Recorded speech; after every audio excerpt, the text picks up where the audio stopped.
It's back. The Pen to Publish podcast is having two more series added, and we're excited to be talking again about all things writing and publishing. If you're planning to pen and publish, then this podcast is for you. The next two series will be covering more writing and editing tips and includes all of the issues we see repeated time and time again with new writers. The feedback from the last six series have been so positive, and we are being listened to as far-flung from Australia and Qatar, and now obviously Canada too. We're really excited to be coming back and bringing you more wonderful pen and writing info. Ready for your weekend listening. I'm Alexa Whitten, author, typesetter, and independent publisher, and I'm Alexa Tewkesbury, author, editor, and proofreader. Now, we have lots of writing resources for you, which can be found on our Pen to Published website, where you'll also find all the show notes and guest information for each episode too. There's also our Writers Refinery Facebook group, which you can join. If you just look for the Writers Refinery, this is a great place to meet and interact with other writers and authors, and we'd love to see you there. And we also love getting feedback because that really helps with our rankings. So please do leave us a review on whatever platform you're listening on. And don't forget to hit subscribe so you get notified when there are new episodes available. Now, there is also the interim putty pods. Now, these are bite-sized episodes of word wisdom, so do look out for those too. Right, let's get started.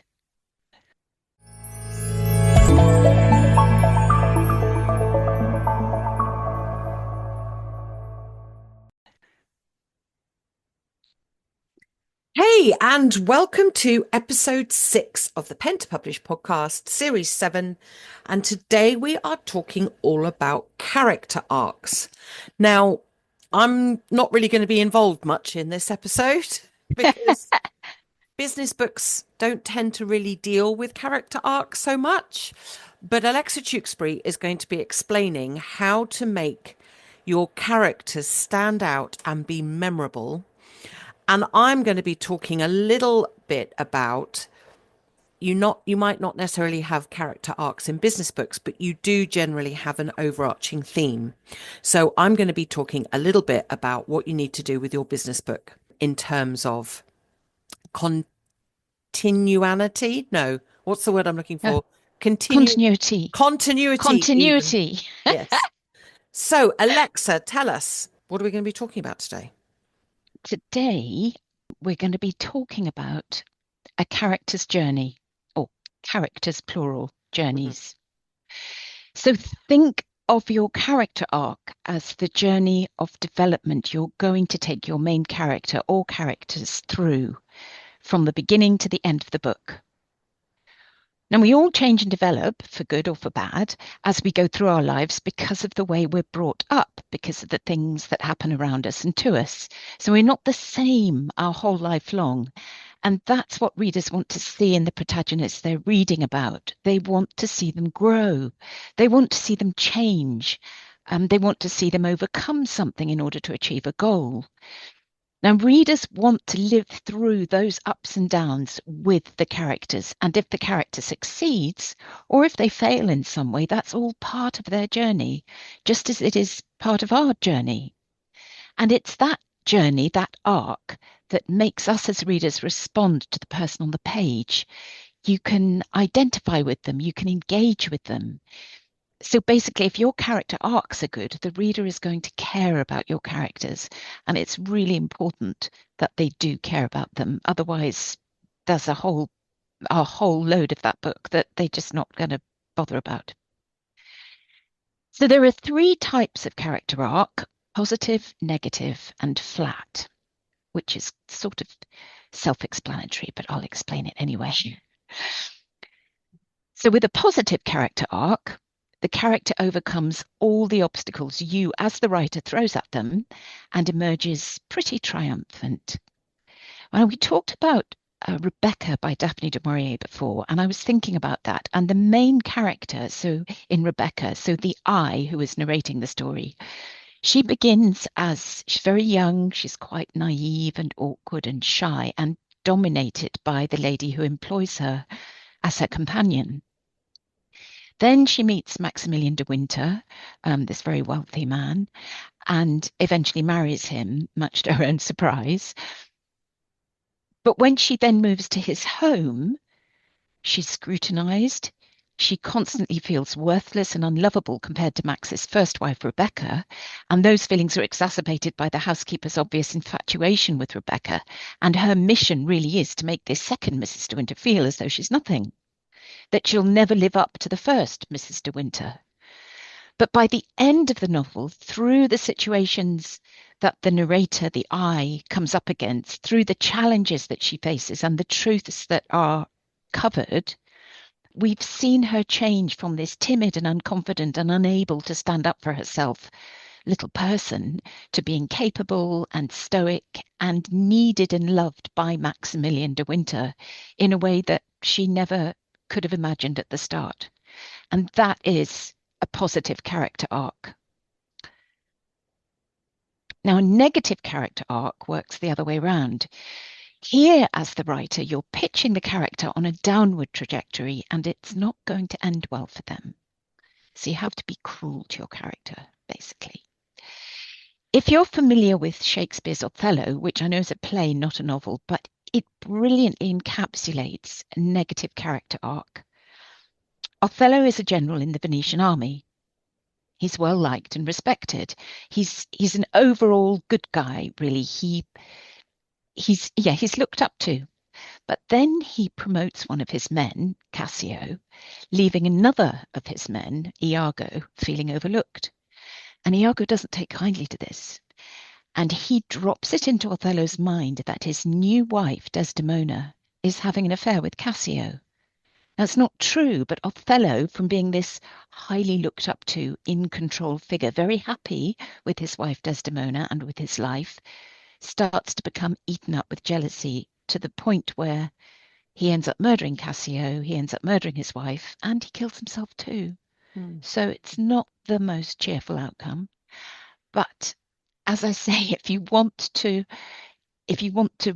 get to grips with a negative character arc, then do read the play or go and see it if you're able to somewhere, because it really does underline, how your character can start in a really good place and then something starts to eat away at them and they end up in a really terrible place.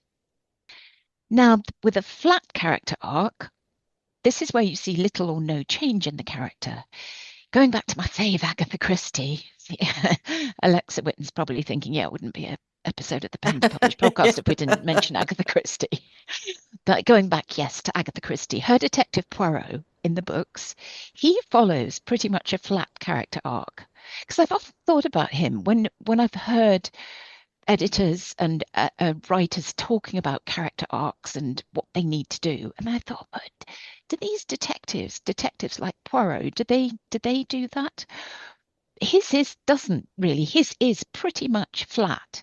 His character traits remain consistent. He's meticulous. His powers of observation are incredible. He's unfazed in his ability to solve a crime.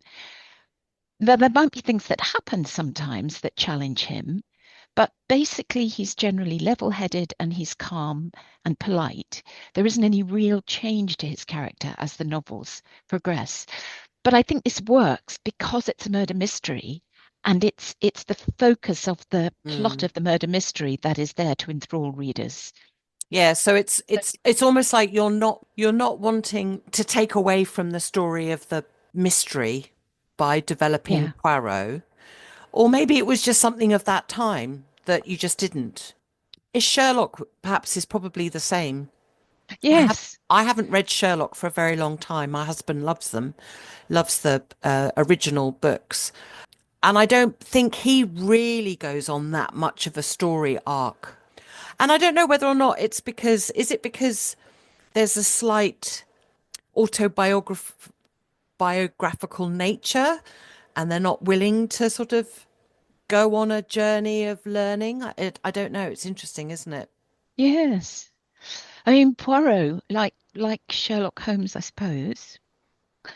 Although Sherlock Holmes, I think he's more interesting, isn't he? Maybe than Poirot. No, Mm. I'm not saying anything against Poirot, but but there's maybe more of a He has kind of more depth to demons. Sherlock Yeah, I Holmes. think there's Yes, more demons to fight, yeah, isn't there? Mm. yeah. But Poirot in the Agatha Christie novels, he is an important part of the storytelling sort of engine. The other characters involved in the crime will have their highs and lows, but it's not actually Poirot's journey. That's not the central point of interest. He's there as a vehicle for solving the crime. Mm. Generally, a story will grab a reader's attention if there are characters who follow some kind of discernible arc. So if you're going to have a detective, say, who doesn't, then the story itself has to have the intrigue and the momentum to keep the reader reading. Now, it's really interesting, actually, how television adaptations of Agatha Christie have changed over the years. And Kenneth Branagh, for instance, his Poirot has way more, I don't want to say depth in the book because I don't really like the way he's done Poirot, but he's much more, Multifaceted. yes, and yes, and more and kind of tortured. You know, he's the things that make him such a good detective are the things that torture him over himself, sort of thing. And I suppose because I love the books, I just find that a bit irritating because I think, but that's not what Poirot was like. He just focused on what he was doing and he got on with it without all the other stuff. But as I say, that's how it's changed. You know, Peter Ustinov wasn't like that when he played Mm. Poirot, and John Suchet, no, not John Suchet, David Suchet in the Yes. series Mm. playing him. He was very level and I mean, yeah, the same could be said surely for Miss Marple as well. yes, She didn't really go on any great character arc. I mean, she was this fussy old lady that, solved crimes.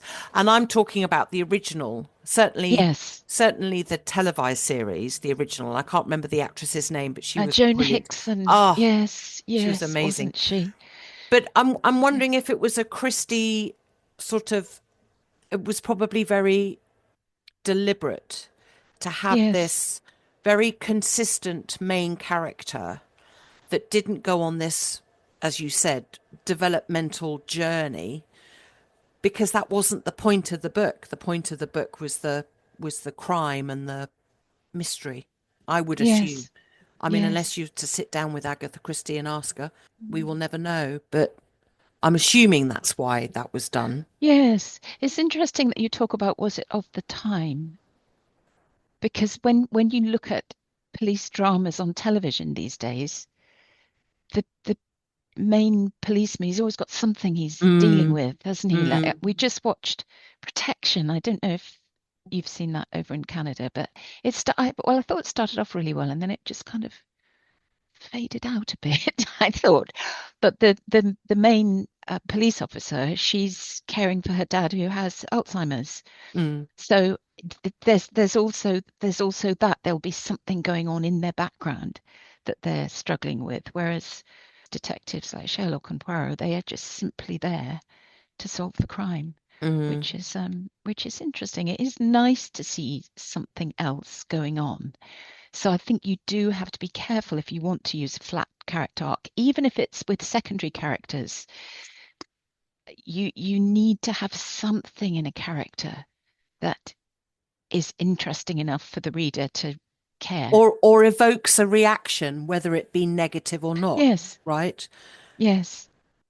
And so, in order to write your characters with a strong arc, whether that's positive, negative, or flat, you need to know them really well. I'm going to talk a lot about this because that it's so key to really know your characters. Now, sometimes actors, to help them get into a role, they will develop a backstory for the person they're playing, just so that they can inhabit them as fully as they can. Now, I had an Alexa Whitten, this is where we actually met face to face. I had the privilege of playing Miss Shepherd in Alan Bennett's The Lady in the Van a while ago. And if you don't know the story, it's a true story. Miss Shepherd is a cantankerous homeless woman who ends up parking the old van she lives in on Alan Bennett's drive at his invitation until she finds somewhere more permanent. And she ends up staying there for 15 years until she dies. Mm, Now, the pieces of this woman's past life are gradually revealed until the picture of how she has ended up as she is and in this situation are completely clear. And it's really quite poignant how everything comes out. It's actually a fantastic character arc in reverse. The play begins with Miss Shepherd's no holds barred cantankerous self and ends with the audience fully understanding why she is like this. But what I found really helped me to play that part was to think about her as a child. So, as a young woman, she wasn't just there in that moment. She'd evolved into this person through circumstance and through her own stubbornness. She's very stubborn. Um, but I wanted to create in my mind what she was like as a young woman, how she moved then, how she spoke then, how she reacted to things, because that really helped me to become her. And it's the same with the characters we create in our books. We have to know them. So you can really think about the details, like where were they born? What was their family life like? Are their parents still alive? Did they get on with their parents? Were they adopted? Who was their best friend as a child? And what do they struggle with? Knowing all those things will be so helpful for you as their creator, because then when you're writing about them, you'll have a much better idea about how they feel, how they respond in different situations, how they will react to certain types of people, whether they'll be able to hold down a job, how sensitive they are, how underhand they can be. That's how you write strong characters with a strong character arc. You really know them. A few years ago, I was involved in an IP project for a publisher. And an IP project is it's like be commissioned for something. It's a project based on someone else's intellectual property. So they tell you what they want, and you go away and write it. And they asked me to write a series of children's books based around a chaotic family and their resourceful daughter. That was the idea I was given. But before I began to come up with any storylines, they wanted me to give them full character breakdowns of each of the family members so that we all had a reference point and so that I could write them in a consistent way as believable. They were ridiculous, but believable, unless it was particularly important for a storyline for one of them to behave out of character. That was one of the first things that they wanted to see from me was this detailed character breakdown. So I can't emphasize enough how important it is to know your characters. Yes, you're creating them, but do you really know what you're creating? When you think about novel planning, just make sure that you include characters within that. And then to help you with developing your character, you can start asking yourself, what does this person want? What are they aiming for? What are their goals? How are they going to set about getting what they want? And then what obstacles can you as the writer throw in their way? Make them insecure, make them afraid, introduce conflict to their lives. You could even give them a specific fear, a fear of heights, for example, and then put them in a situation where they have to confront that fear. Maybe I think maybe they have to climb the Eiffel Tower. Are you still allowed to climb the Eiffel Tower? Oh no. I climbed the Eiffel Tower once years ago, but anyway. Well, maybe they have to climb the Eiffel Tower in order to save someone, and only they can save that person. So it has to be them that goes and does that. They have to face their fear. No, it's cruel, but it will grab your readers and it'll have them rooting for your protagonist because it elevates the drama and the suspense and the overall page turningness, if I can make Yes. up a word, of your novel. I mean, we saw this very much. I know this is not a book, it's a film. But for example, Indiana Jones and Hating Snakes. He absolutely Yes. has a fear of snakes, phobia of snakes. And in the movie, he has to come and rescue the girl, and the pit is full of snakes. So he has to overcome his fear. Yes. But yeah, do you have to be quite careful though, not to be cliche with this? Because I would imagine if you're going to explain this person has a fear of fire, say, don't set it up so much that then the reader's going, oh, do you know what? I know what's going to happen. There's going to be a Yeah. Yeah. fire, isn't there? Yes. Subtlety is everything. Subtlety. Yeah. So maybe allude to the background or allude to something that happened or, Yes, you know, doing it's something that happened to them. That's a really good idea because then, like, say, perhaps they were going to the fire analogy. If they were in a house fire as a child, that will have had a mm, horrific impact on them yeah, for the future. But yes, maybe don't make a big thing of it, but it's there. It's you've dropped it in, and it produce other fears. yeah. It's just being mean to them. I mean, I think it's so we touched on this briefly in one of our earlier episodes about making a character perfect Yes. and how boring that is to read. I was reading a series of books. I can't remember what it was called, which I mentioned to you. And the protagonist is perfect.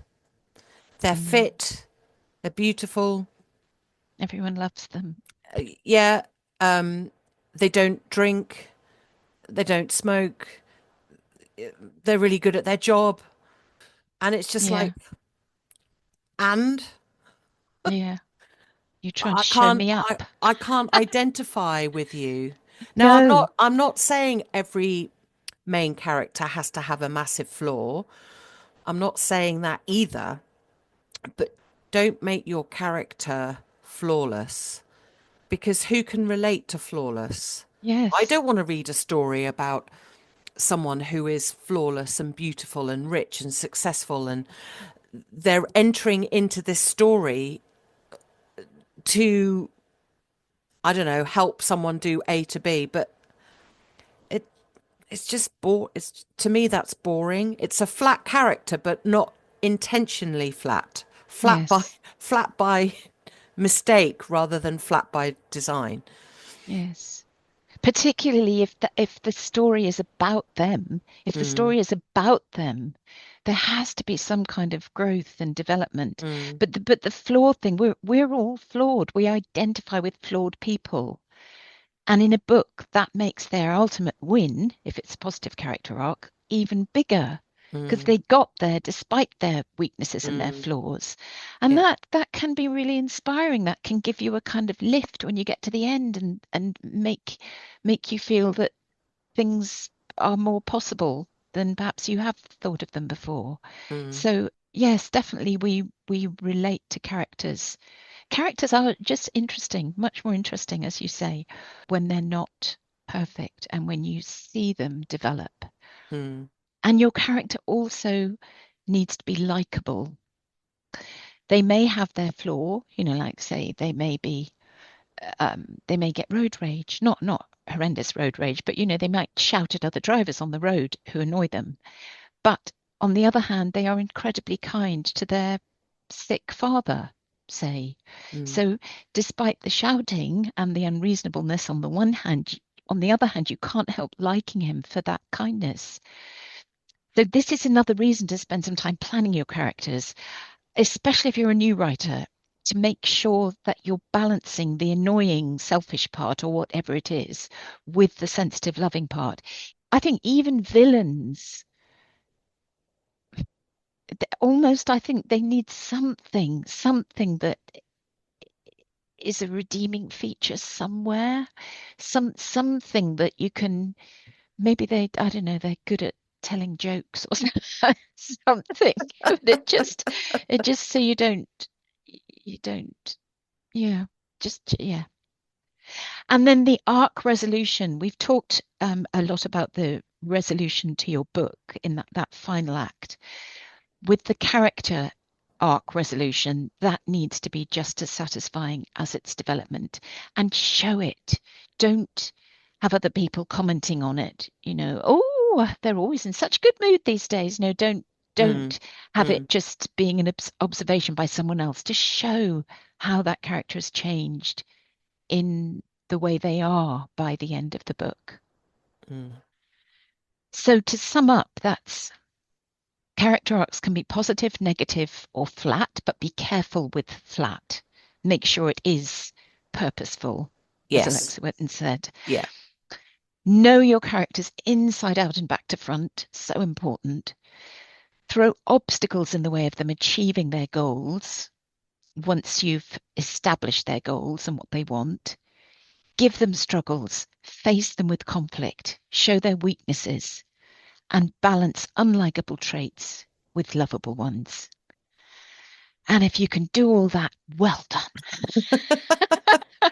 I mean, in terms of business books, obviously you don't really have character arcs on in business books per se, but one thing that is really important, and it's actually something that I'm slightly struggling with now with one particular book I'm working on, and that is if you're going to give an analogy or you're going to have a title for a book that is using, I don't know, transport as a way of describing how to get from A to B, make sure you continue that analogy all the way through the book and make sure you don't then throw in different analogies that are no relation to the overarching arc of the of what you're trying to get across. Now, obviously, with a business book, you do need to take a reader on a journey. Whether it's a how-to book, obviously, if it's a how-to book, you need to take the reader on a journey of, at the beginning they know nothing and at the end they know everything.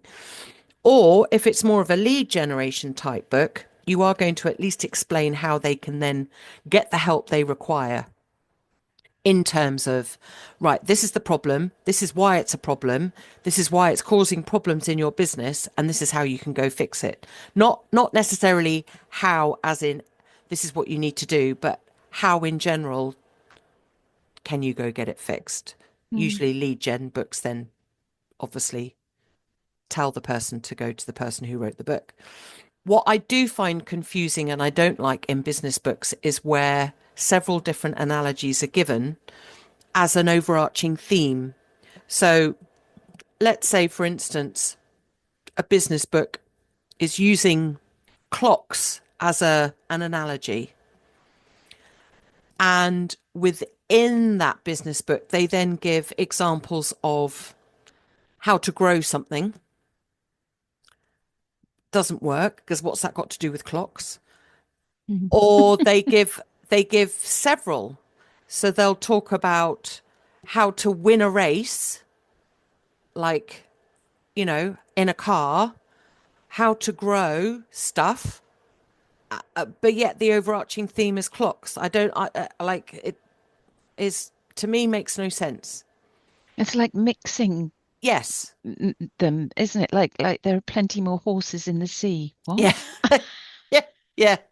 And I don't know whether or not when business owners do this, generally it comes down to the fact they haven't written out a plan.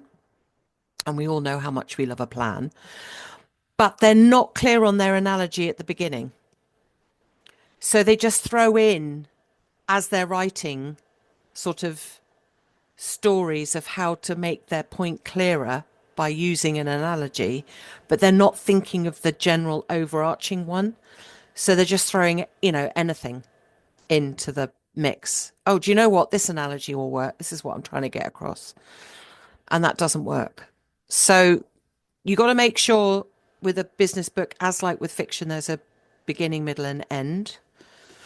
But the overarching character arc is taking really the reader. You've got to make the reader the character. So you're taking the reader from knowing nothing to knowing it, how to get it fixed or how to do it at the end. I love that. The reader is the character. Yeah. And I think it's important to do that. And I also think as a business owner, when you're reading a book, especially either for lead gen or for a how-to book, the one thing I get frustrated about is yes, you want to be coming from a place of authority, but when I'm first reading a book about how to do something better, I don't want to read about how brilliant you are in the thing that I'm learning about. I want to know your expertise. I get it. Of course I do. But I don't want to be at the beginning comparing and despairing at the fact that the author is this perfect person that's got it all figured out. Mm. Because I then have no point of reference to you, the author, if I'm really struggling. And one genre of book that this is prevalent in is the weight loss industry.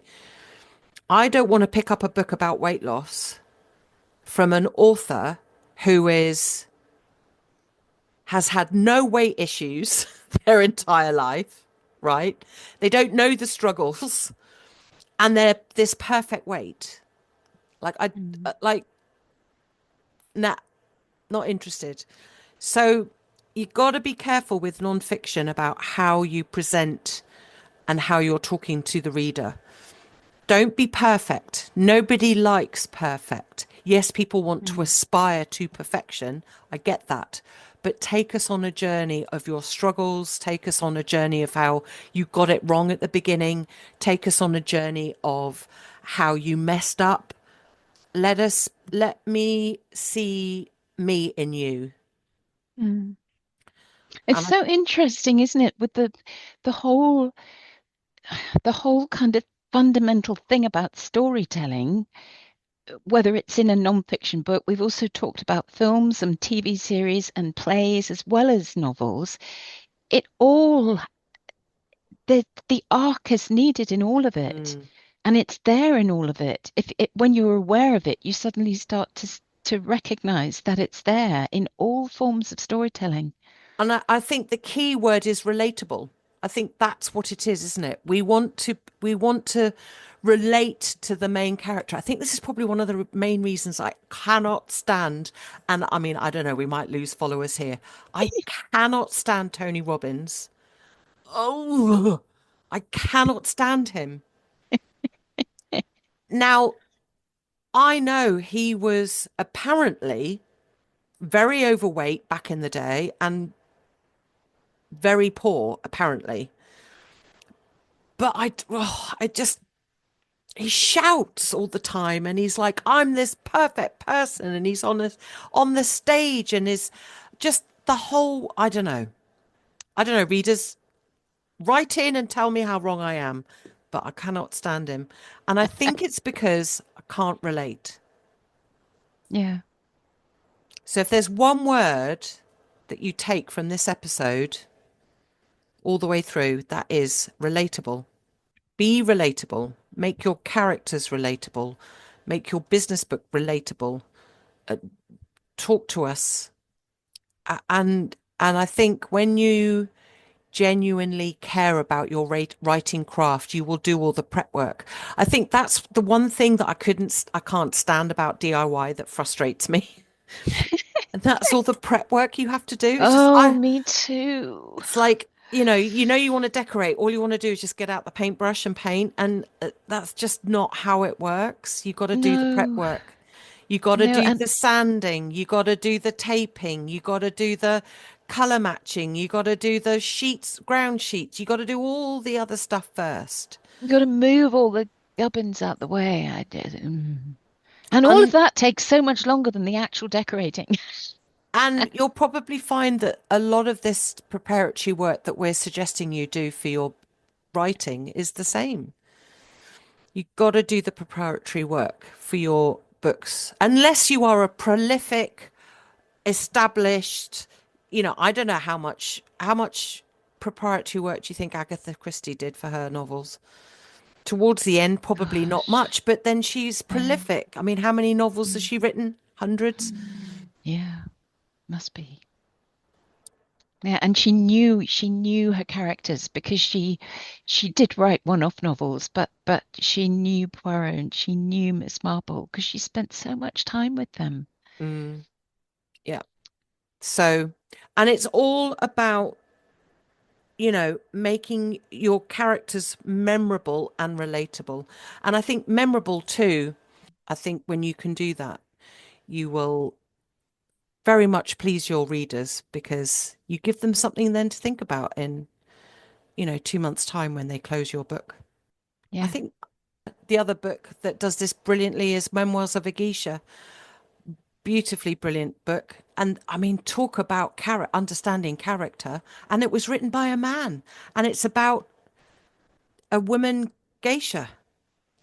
Extraordinary. If you haven't read it, read it. It's amazing. You want to see character development and building a character. It is one of the best books I've ever read. Oh, I see. I feel bad now that I've not read it. I must read it. Oh, it's amazing. Mm. Absolutely amazing. And Mm. almost not wanting to read it again in case it isn't as good as I remember, but I just remember when I finished it just going, my word, I can't. I mean, the fact it was written by a man as well, it's just unbelievable. Yeah, yeah. So, anyway, so to sum up, be memorable, do your homework. I think that's really the key, isn't it, Alexa, is do your Yeah. preparatory work. Yes, yes. Because it in some ways, if you don't want to plan out your plot, then or your story, then you can just write it as it comes. But I think with your character, you need to have some idea of that journey that you're taking your character on, because that not that that's unrelated to the story, but there's a slight, it's different from the story. It's much more, it's about that person. Mm, And um, if you haven't got that clearly in your head, it's going to be hard to create that arc, I think. yeah, definitely. You don't want the character arc to be the afterthought. It needs to be integral to the rest of the story. Yeah. And just like with your business book, if you're going to do an analogy on something, an overarching analogy, make sure that any other smaller analogies that you put in the book fit the overarching one. And don't forget to take the reader on a journey as well, you know. So that's important. Yeah. Next week, ooh, is going to be a juicy week because we're going to be talking about narrative techniques. Ooh, Alexa, I'm looking forward to learning about narrative techniques. Gosh, yes, there's a lot there. So stay tuned. And as always, we always have show notes for these episodes. Now, they can be found on the Pen to Published podcast page. That is a separate web page. Trying to find show notes in the app in which you listen to your podcasts, I think is difficult because some podcasts don't support show Yes, notes. So if we mention books or we say go and see the show notes, what we mean is if you go and visit the website www.thepentopublishedpodcast.com, that's where all the episodes can be found and that's where all the show notes can be found for whatever we're talking about. It's also a great place to go and leave a review. We've had some already, which have been fantastic. Thank you. But also do feel free to either share or review within the app that you listen to your podcast as well. We'd love to hear what you think. We want to be able to get as far and wide as possible. So please do that. We very much appreciate it. and we have, I'm not going to say who it is, but we have Yes. the most brilliant guest coming up, not next week, but the week after. We are so lucky to be talking to this person, and it's very exciting, but I expect we'll reveal the name next week. Yes. I mean, you've managed to grab them. It's brilliant, Alexa. It's going to be a fabulous, fabulous episode. It So really is. that's everything from me. Bye bye. And bye bye from me.